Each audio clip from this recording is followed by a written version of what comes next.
Hello and welcome to my session today. I'll be presenting my recipe for building Power Apps solution.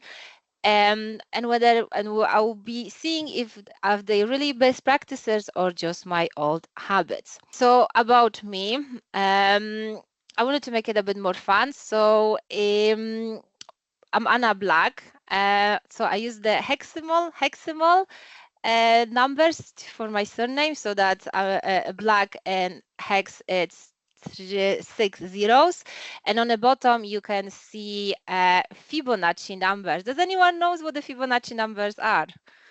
Okay, so Fibonacci numbers are created by adding the two previous numbers to create the sequence. So you get 3 by adding the two previous, so 1 and 2. So far, I'm going to introduce myself using Fibonacci number, very nerdy way, why not? So I have 0 speaking experience. Obviously, that will change after today. I've been with Hitachi for almost 1 year. I work as a lead Dynamics 365 consultant. I have 1 husband, 2 children. They are at age of 3 and 5. I've been working with the Power Platform or even Dynamics for 8 years. I've been quite fascinated with computers since I first used a computer at the age of 13, when the keyboard used to look like what you can see on the screen. So yeah, that was the inspiration, the very old style keyboards they used to get. I'm originally from Poland, but I moved to Scotland when I was 21, and a bit more than 34. But yeah, let's go with that. Okay, so moving to the session. As promised, I created it's a quiz. Is it quiz? It's I don't know how to call it. Let's call it a quiz. Like a survey that you can access using your phone. There is unfortunately I don't have the paid version. I use the free one. So I think I have maximum of 48 users they can sign, because I ran a couple of tests. So unfortunately, I use it. We are still safe. We have 46 people on the call. So anyone else who will join late, we're not going to be able to use it. Can someone confirm that it's actually working, please? It is working. Okay, yeah, amazing. it's working for me. So the questions are more or less aligned with what I will be presenting today. This is entirely up to you if you want to go ahead and just fill the survey and share your experiences and your kind of best practice, or you can just wait and go as we go through the slides. There's no kind of exact thing, but yes, the order is there. So let's start. So the first one is, why even best practices? Why bother and talk about them? So I find few reasons for it, but just kind of started with my experience as well. So the full honesty, like my very first project a year ago, when I did the deployment for a customer, I did that deployment by simply copying over the environment, the UAT environment to the production environment. And that was the idea of going live at the time. And again, that was a recommendation for more senior consultant at the time. So over the years, I learned that obviously that's not a good practice. But that was 8 years ago. I'm not saying that things change and improve that much. Of the recent months, I was involved in a functional assessment for a quite big customer. And what I discovered in that system is that whoever built the workflows didn't do that properly. There was lots of issues with the workflows. And as a result, we are in 2024, but since 2018, I believe there was like around 100,000 workflows in waiting. And again, that was just a bad design of the workflows. They will be waiting in infinited because the conditions would never be met. But just looking what I'm sharing with you on the screen and kind of bring that to life as well. So first of all, the quality and reliability. So we need to use the best practices to make sure that whatever we are creating, it's of a good quality, and that thanks to that, we're reducing any potential bugs and issues. Also, the performance optimization. We want to make sure that there is an efficient use of the resources. Everything is working, loading properly and as it should. Also, the security and compliance. We need to make sure that all the access is properly controlled and the data is protected, especially the sensitive data. Next one is the cost efficiency.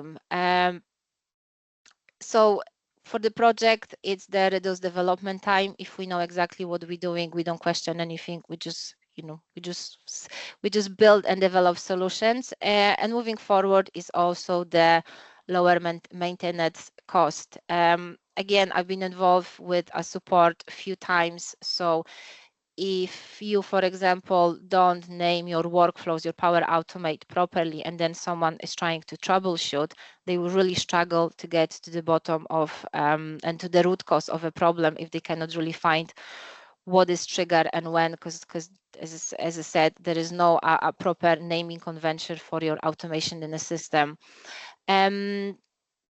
Another aspect is the user experience. So applying best practices will help you to improve the usability and also help with the consistent UA and UX. UA and UX. Oh, hello. Next one is future proofing.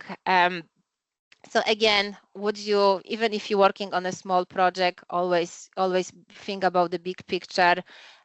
Make sure that you are the platform, the solutions you are building will be adaptable to any changes, and will easy integrate with any future developments. Next one is also the maintainability and manageability.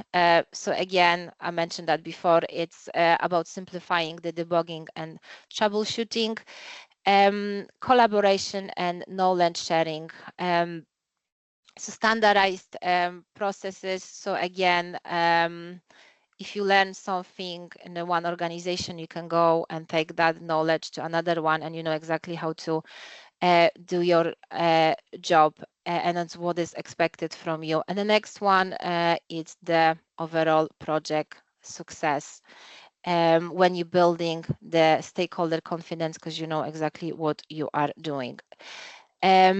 So moving to the next one are the best practices in practice. So whose responsibility is to apply the best practices? So I believe it's us as an individual, but also the entire project team and the companies we are working for. So our individual contribution is that we're constantly learning. We're ensuring good quality of our work. We're seeking feedback from others, but we also there to mentor others and help with the best practices. From the project perspective, especially for the bigger project, it's always a good practice for the project team to get together at the very early stage and define all the naming conventions and so on, and how not only what we're going to be building, but how we're going to be building the solutions. So depending on the project, whether it's going to be an architect or anyone else, or any consultant can just step up and run session like this.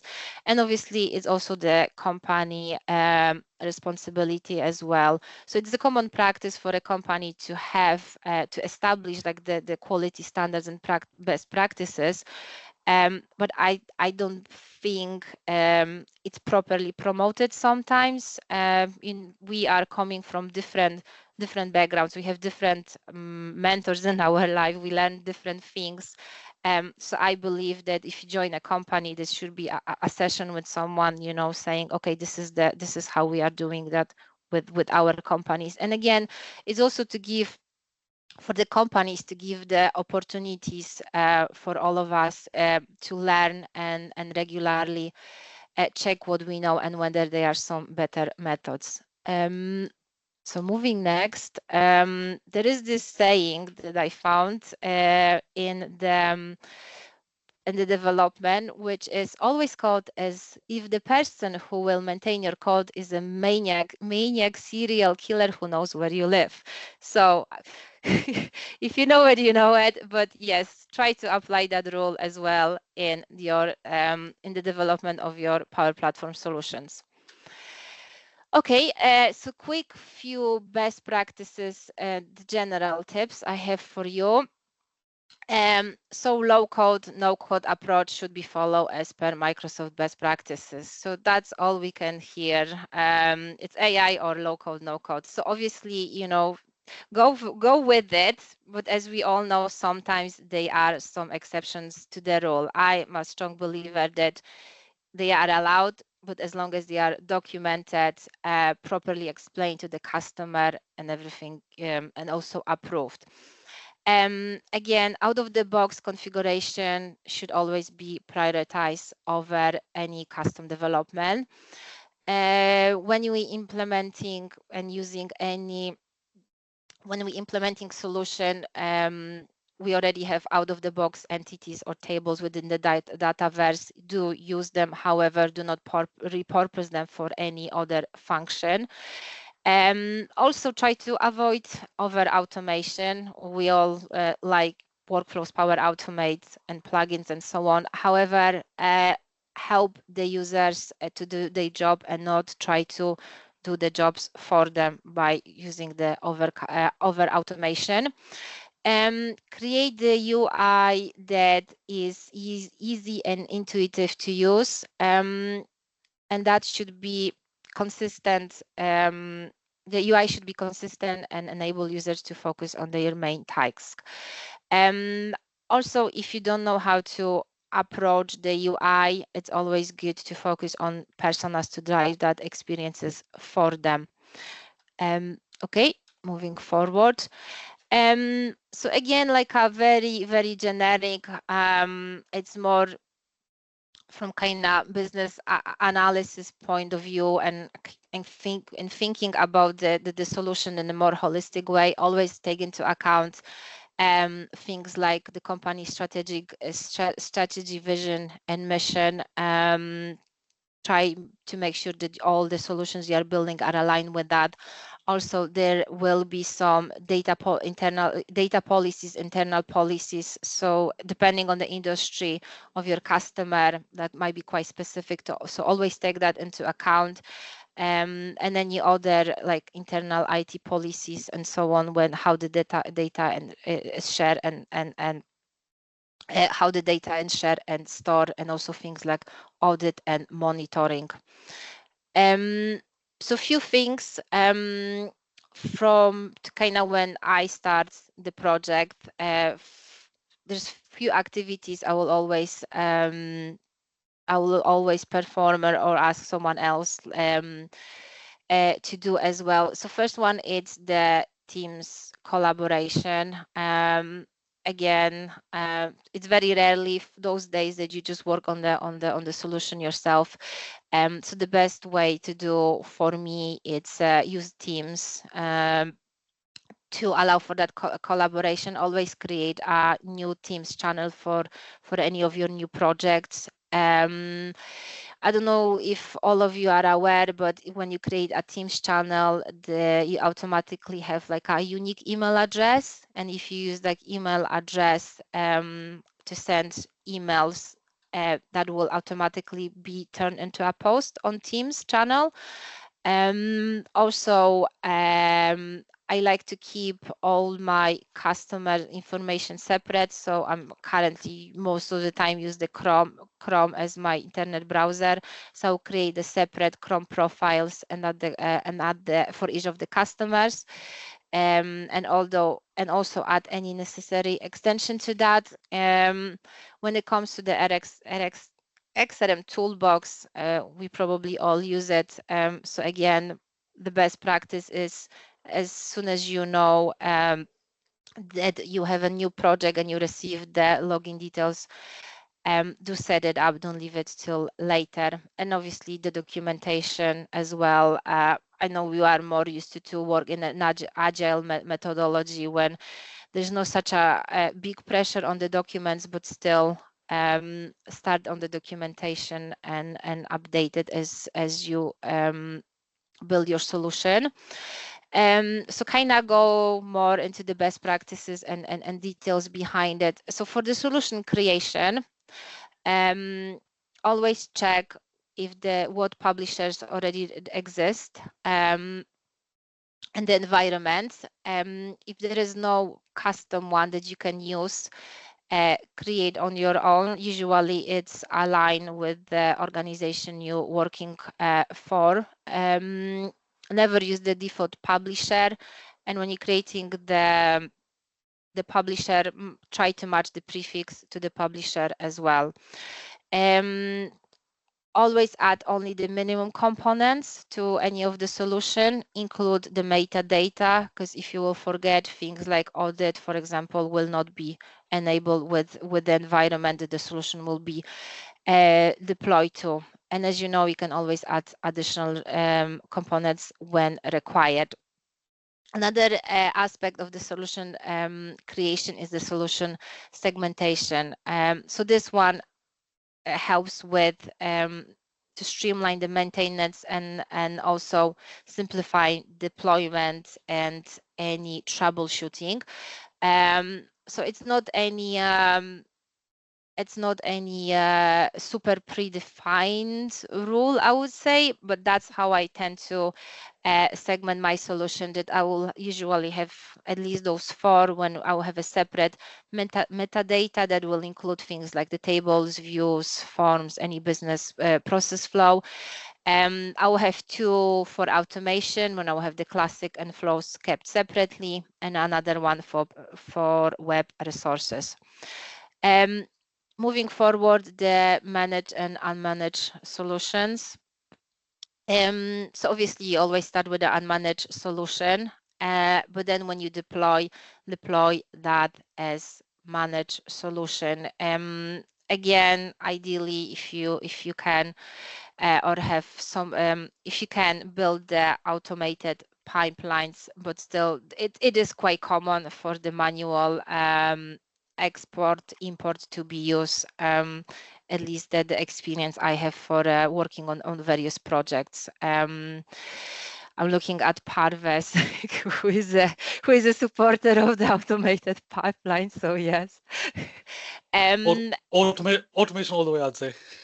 Yes. So like, yeah, I was afraid to say anything, that contradicts that. But yes, unfortunately, unless you have someone who is really equipped in the knowledge and the experience of doing that, it can be quite, challenging and difficult to do. And obviously we have, when it comes to the solution deployments, again, we have the idea of fixes and enhancements. So from my perspective, when I mentioned that before, I was engaged a few times with the support team. That is quite common approach when the quick fix is required. The support team will deploy a solution with like the ticket number in it, but after a while that can be like 15, 20 or so many tickets. And also the managed solution, every so often is a good practice to clean that up and redeploy the main solution with all those fixes and remove those individual small managed solution. So Parves, it's nodding, so that's good. Next one is the custom table creation. So when you create a table, my approach is always to untick everything if I'm not sure how the table will be exactly used or what I'm going to be needing to do with it. It's easier to tick something later than tick some of the options because some of them cannot be changed later.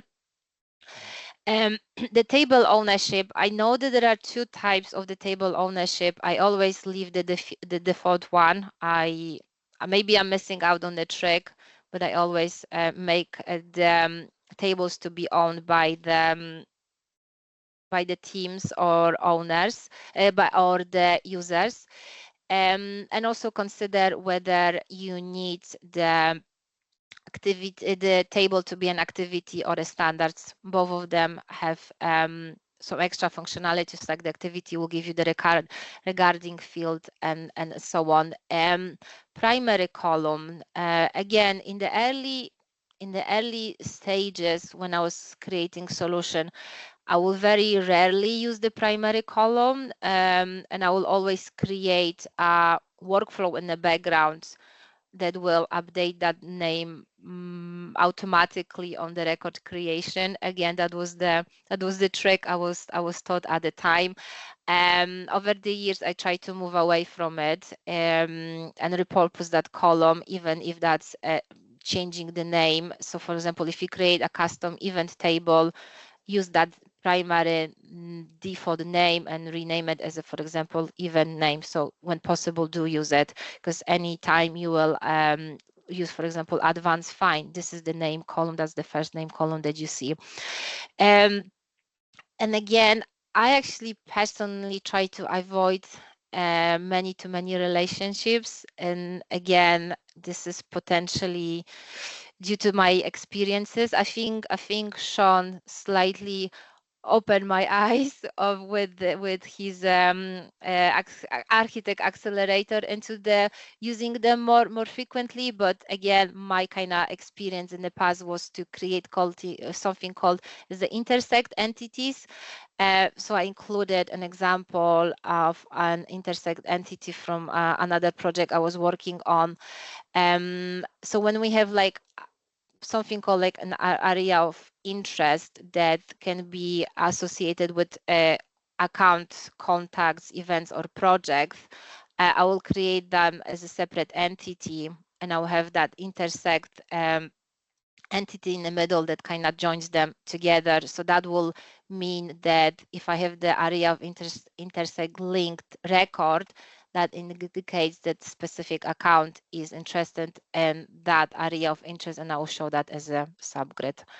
So I hope that explains that well. Okay, the next one is the naming convention. I'm always really fascinated by that, because again, a few times through my career, I was asked to delete delete fields that I created and recreate them again. Again, mostly I found the best practice is to, can I change the pointer option? That's the laser I need. What is this one I'm looking for? So yes, when we created a new column and we have the display name, if we'll leave it as a new field name, that will automatically populate the schema name, but that will be all of it will be in the Pascal case. So I was told that is a good practice to change all of it into the lower case, and since then that's the practice I'm applying. Again, some people believe it's better to use something else that is more readable to the user, but I'm opting in for the lowercase only. And again, when it comes to the naming convention, I believe that the best practice is when you have your schema names, depending on the field type, to include that in the schema name. So for example, when we have the lookups, to add the ID at the end of the name.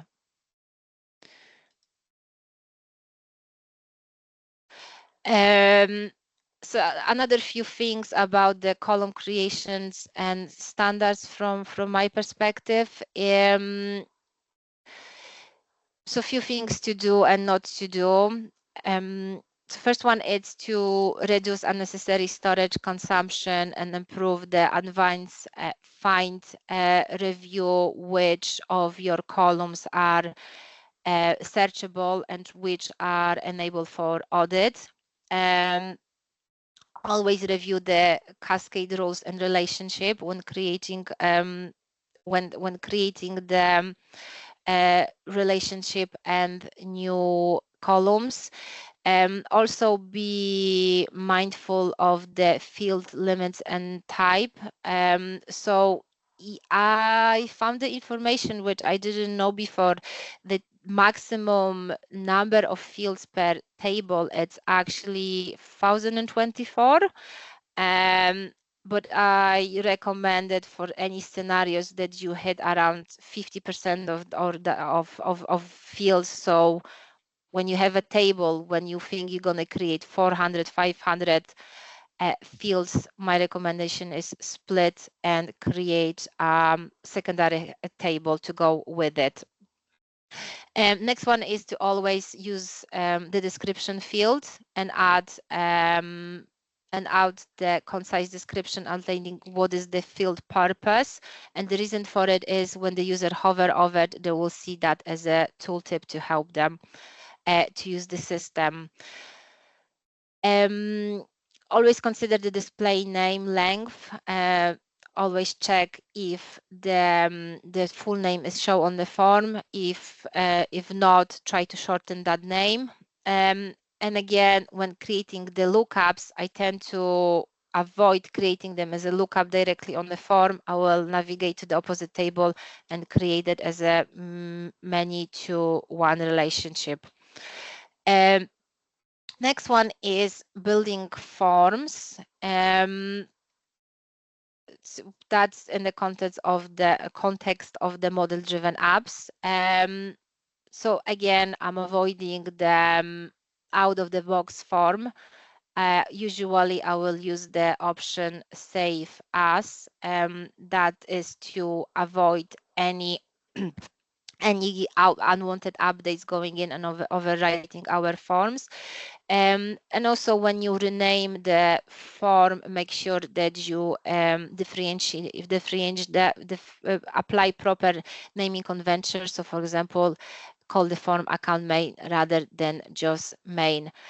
Always try to optimize the form performance of your forms. So for example, things like that data controls like lookups, timelines and views, they can have a negative impact on the loading speed of a form. So try to limit the use of them. And if you do use them, place them on the try to avoid placing them on the primary tab. Business process flows. Again, when creating forms, I always consider if using the business process flow can be beneficial for the users to have.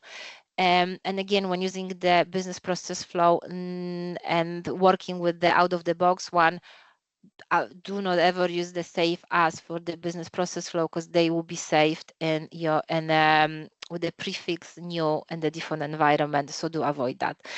And again, always aim for using specialized forms like quick view and quick create, which will enhance the overall functionality of your apps.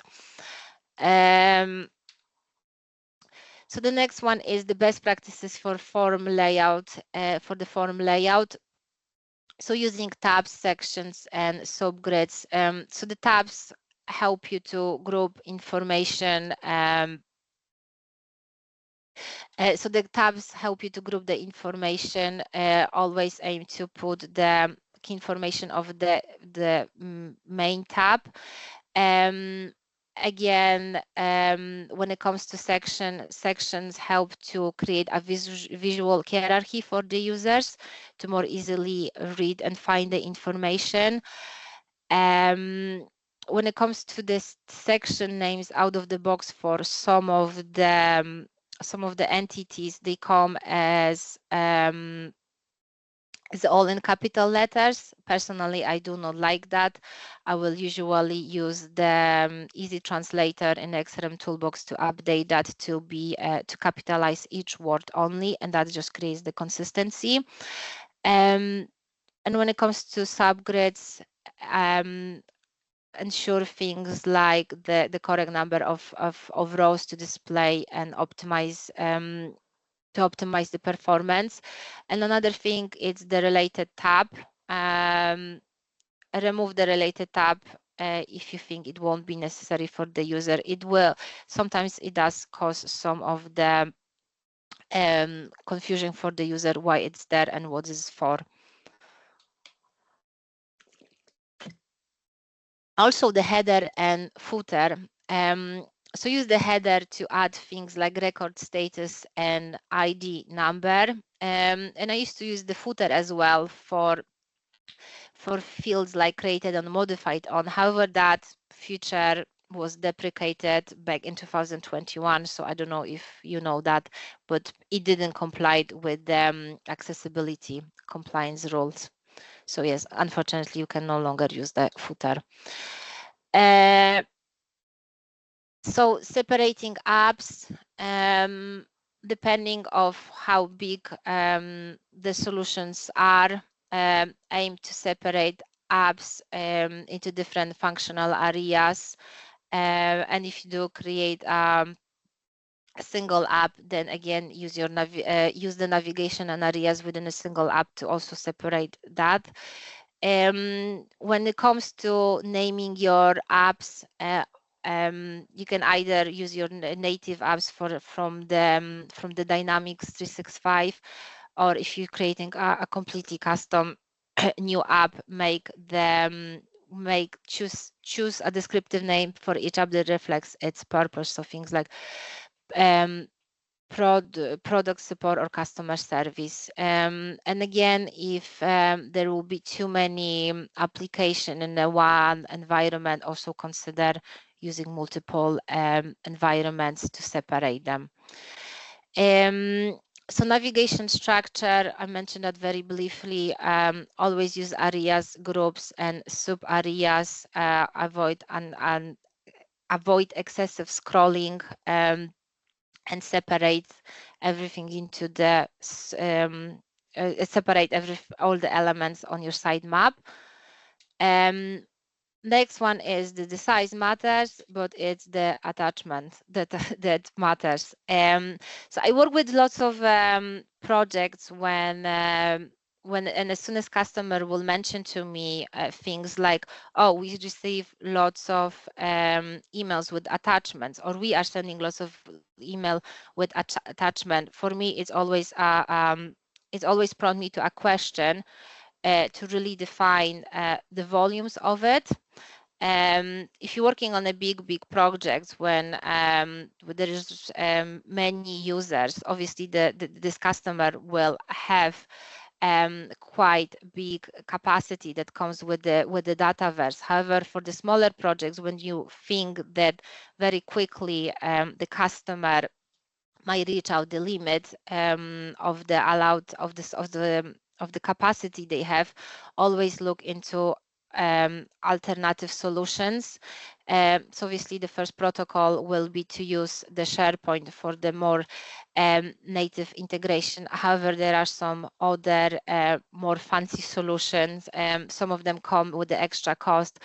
But usually I will consider those four, as you can see on the screen. So we have things like attachment extractor that can move the attachment to the Azure blob. We can also use the attachment extracted with the SharePoint, and we have the combination when we can use Power Automate with also SharePoint, or Power Automate with Azure blob. So again, estimate the volumes and see what is the most fit for your customer. Workflow and flows naming convention. So usually I will go with entity name, then I'll include trigger, and then I will include what that flow does, so the actual change. And that's what actually Paddy taught me. And since he did, I continue using the same naming convention. So thank you, Paddy. This next one is dashboard and views. Again, with out of the box, if you're using the Dynamics native apps, there are multiple dashboards. However, some of them are not really fit for purpose. So if you don't use, if you don't think they are fit for purpose for your customer, deactivate them or do not include them in your custom app. And also aim to create one dashboard per persona. And use security roles to hide and show them appropriately. And the same for views. Like from what I remember, like for if opportunity table out of the box, I think it has over 20 views. So never include all of those 20 views. Always work with the users to only include what is necessary. With the security roles, the best practice I have is to start working on the security roles in the very early days, and any development you're doing, always update the security role along the way. And what else? Testing as well. I know most of us run the unit test, and we will use the admin role to do it. However, please always ask for a separate login details when you can change and reassign the security roles and run all your testing using all those different security roles you have in your pool.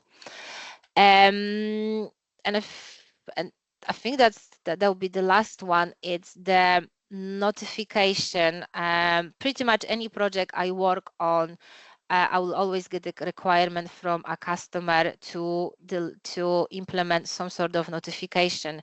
And the favorite one is always, I want to have email notification. I absolutely avoid things like this. I never listen to the customer. So again, best practice for you, also challenge the customer.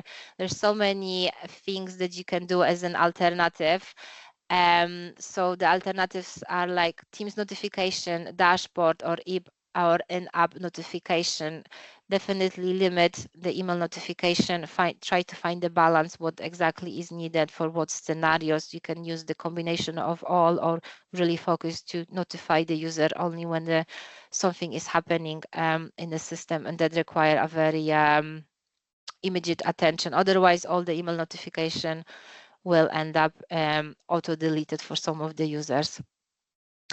Okay, so I think that's my last slide, but if you do want to hear more from me, I'm also presenting tomorrow more about the user experience in model-driven apps. And if you didn't connect with me yet on the social media, I invite you to do so. This is the QR code. I will open the floor to some questions. However, I'm interested in to see the results of the survey. I hope that we have few replies. So let me continue sharing my screen and manage results. View results. Let's see how many answers did we get.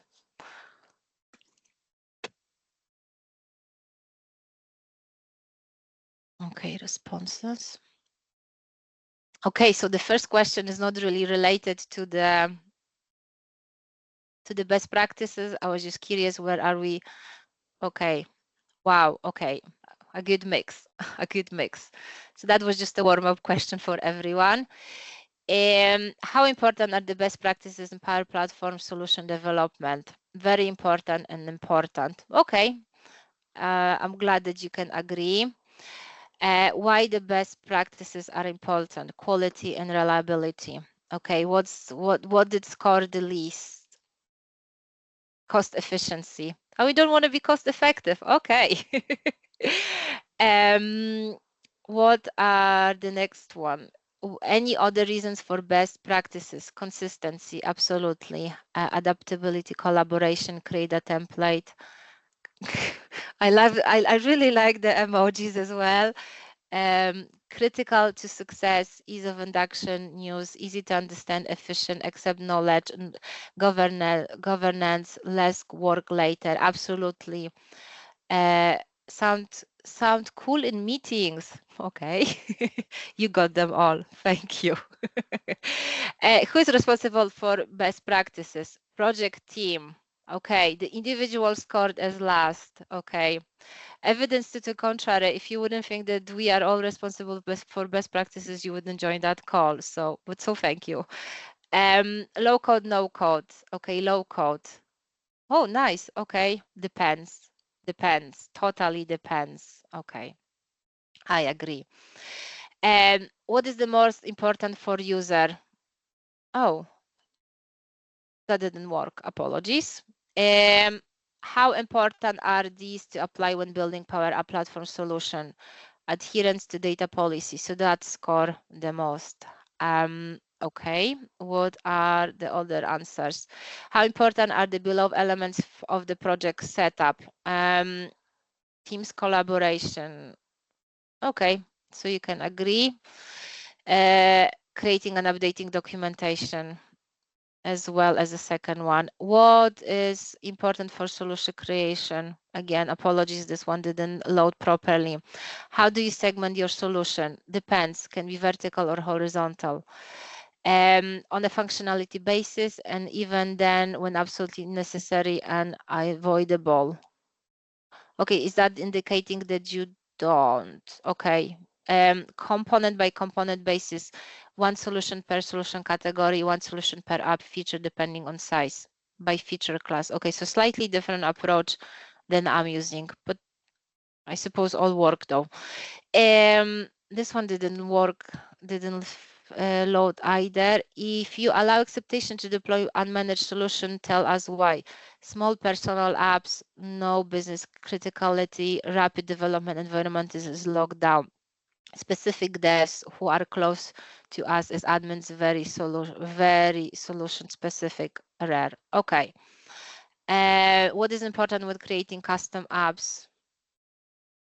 Okay, relationships. Okay, and then ownerships. The setting are scored the lowest. Okay. Is consistency important in the naming conventions? Okay. Schema name conventions, which case style? Oh, that's a mixed response. Okay, so either a snake or a Pascal. I didn't get a single reply for a lowercase. So, okay, I'm the only consultant who does it then. Okay. I'm gonna go with Pascal case from now on. How do you create lookups? Create lookup column, create one relationship so you have more control over the advanced behavior. Okay, I like that answer. So that's exactly what I'm doing. Define as column and table add columns via automated process to avoid lookups going stale or out of date, ideally. Business process flow, love, like, dislike, I'm not sure. Okay, we have some dislike of the business process flow. Building forms, always safe to create a copy or depends. Okay, but you can agree, but you can agree not to use the out of the box. Building apps, how important are the below? Navigation. Navigation is important. Are you always planning for the future storage requirements? Sometimes. Okay, I'll take sometimes. When are you creating, updating security roles? From the early days? Okay, and we also have one depends. What is your naming convention for naming workflows? Power Automate flows. Display format using a short, concise label indicating trigger and purpose logic. Solution prefix, then the function the flow performs if the solution is called HR Advanced Monitor. Okay, out of the box wording is not enough. Flows need to be descriptive of what they do. Prefix to mark as spike for test. flow actions also needed rename to match what they do, especially variable actions. Okay, notification, what's the best in app? Okay, email scored third. Okay, anything else? No, that's us. Okay, thank you so much. I can see that few people attempted it, the survey, but not many last to the last question. So thank you for your effort. Do you have any questions for me? Were you expecting to see more of the best practices, or do I cover at least the essence of it? Paddy has a question. Yeah, I've got a question, Anna. I wasn't going to let you off, you see. Oh, no. So close, so yeah. close. So what are your recommendations for communicating best practices to a project team? Do you, like, for example, do you run like an onboarding session for new resources, or do you have a wiki somewhere? So yes, so within the last couple of organizations I work for, there is a wiki. So I will use that as kind of starting point, and I will add more to it. But yes, any project that starts for the team to get together and kind of have semi-formal workshop to go through it, and also like share owner experiences and add to it what is important. So I will always have something as a starting point, but have more like an interactive session and define it together as a team. Yeah, it's something that I've struggled with in the past. You start creating a wiki, or sometimes it only gets halfway completed, and then the project starts, and everybody sort of forgets to manage it. And then, no, I just wondered if there's any tips there. Yeah, but no. So wiki for and a me, sort of workshop. yeah. So for me, if the formation is there, people will just kind of postpone it, and never revisit it. So if you will, as I said, create some fun workshop, get everyone together, and learn 2 or 3 hour session. And just kind of get everyone on the same page. I think that's what works best for me. Any more questions? There is a Q&A, Anna, if you wanted to have a little look in there. Oh, I didn't realize. Apologies. Okay.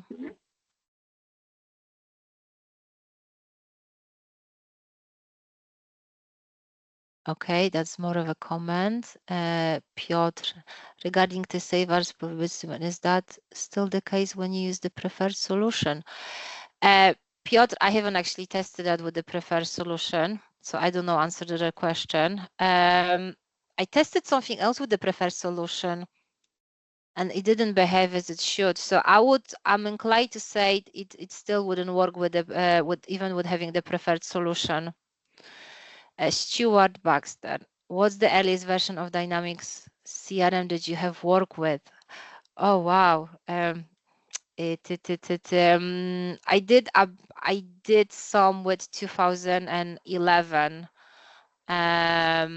So that didn't have the proper interface yet, did it? It was just like the Outlook. It was only in the Outlook. So yes, a bit of experience with that.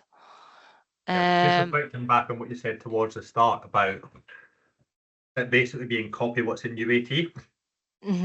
I knew that it was pre-2016 when you said that. Yeah, okay. Sean, you have your hand up. Yeah, are you using out-of-the-box dashboards still, or do you kind of lean towards Power BI, or is it like kind of license specific? It is kind of, so I tend to use, if I can be perfectly honest, I tend to work most with the Dynamics 365 customer service. So I will use some of the dashboards that come out of it, and then usually have built some of the custom one depending on the customer requirements. And when it comes to the Power BI, that it's totally not my area of expertise. Again, I work on a couple of projects when we brought the Power BI consultants for a very specific requirements, but that also involved bringing the data from another system and kind of showing it all together. So that's kind of my experience. Awesome, thanks. Any other questions?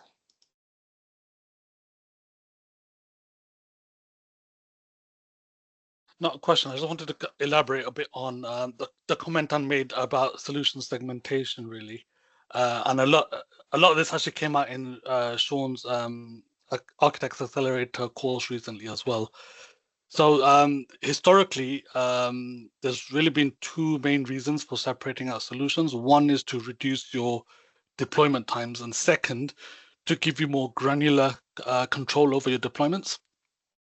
But because Microsoft have now optimized quite significantly the deployment times for managed solutions, that first reason is almost going away now.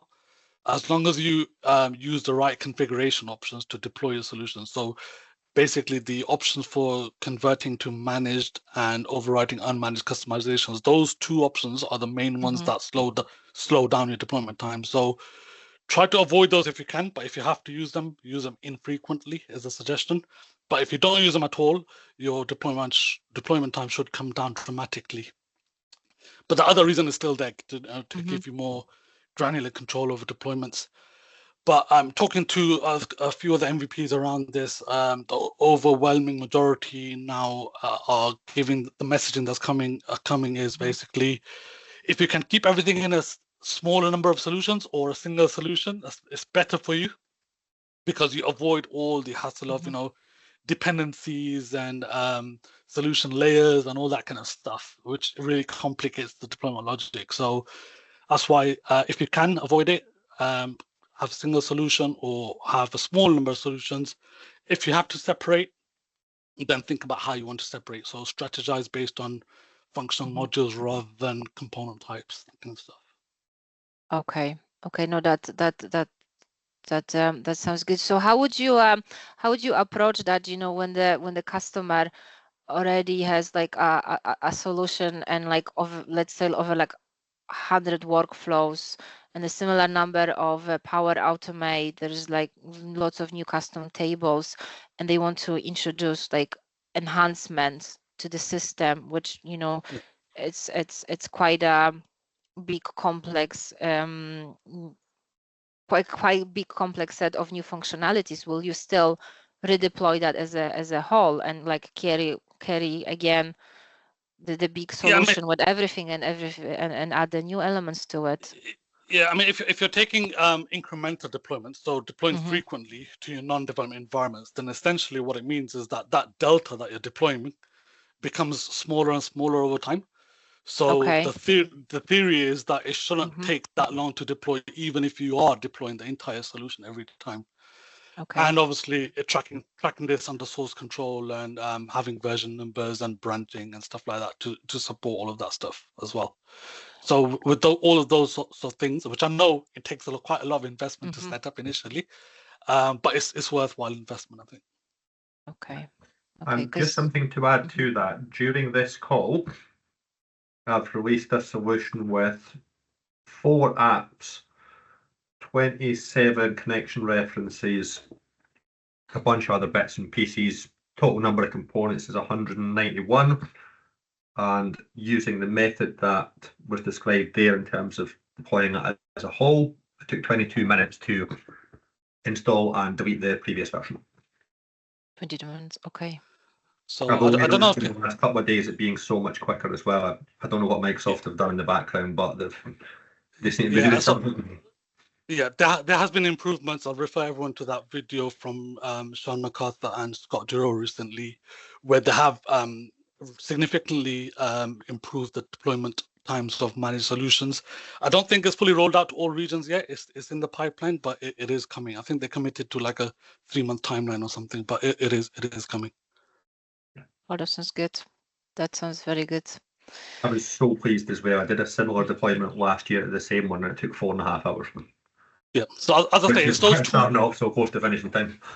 Yeah, it's just those two options. If you set those flags to yes, it significantly adds to your deployment times. Oh, nice. For me, it was always easier to separate the solution because any troubleshooting, it was so much easier and quicker as well. So yes, that's kind of where I was. But yeah, automated pipeline, I think I agree, it's the way forward. Any other questions, comments? There's one more in the Q&A there, Anna, from James. I keep missing that. Yeah, it should be chat, shouldn't it, really? But James. Yeah, it was just, what was the most convincing argument you've given to try and stop someone going down the Outlook email notification route? How have you persuaded them to use notifications in Teams or dashboards? Oh, instead of the email. Yeah. What's your most convincing argument? So for me, it's usually kind of trying to estimate the volumes of, you know, how many emails the user will receive. So after a while, when they are receiving the emails, people are just start ignoring the emails. And, you know, for example, I personally, anytime I have automated notification, I'll create a separate folder with what do you call those? The rules to move emails with a certain rules, automatic rules into the automatic rules. So yes, I usually use that argument, saying that lots of people will create the rules and they will just start ignoring the emails. So there needs to be an alternative to that approach, because they will be flooded. The user will be flooded with the emails, but they will not really pay attention too much. What is the content of that email? And lots of people, that's how they work. Yep, makes sense. Thank you. Any other question? Did I miss anything else, Sarah? No, I think you've got everything in the Q&A. So unless there's anyone else on the call that wanted to add comments or questions, perfect timing, actually. It is indeed. Yeah, well done. That's hard to do. It was really interesting having the comments on the survey, actually, you know, rather than just the multiple choice. Hearing other people's opinions on the things that you're asking was really interesting. A new approach. It's not something I've seen on a session like this. Not one of mine, anyway. Thank you. No, I think some of the questions, I think I selected a wrong type. I'm quite new user to Menti. I think I need to top up my game how to use that properly. Can I guess the emojis? Was it Franco who did the sunglasses emoji? By any chance? Is he still with us? Franco, is that that you? He joined. I don't know who's on now. It may well have been me. I am a bit keen on those old sunglasses emojis.